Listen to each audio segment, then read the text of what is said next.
ပြဿနာတွေဟာအတွေးဟာစတယ်လေအဲ့ဒီအတွေးဟာကာမဂုဏ်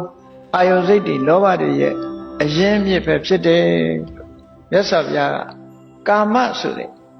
ဒီတဏှာရာဂရဲ့အရင်းအမြစ်ကိုတွေးတောခြင်းကစတယ်လို့ဆိုပြီးတွေးတောမှုကိုတွန်းလှန်ဖယ်ရှားပစ်ဖို့ဝီရိယဆိုတာလိုအပ်တယ်လောကမှာအတွေးတွေကလူတိုင်းဟာ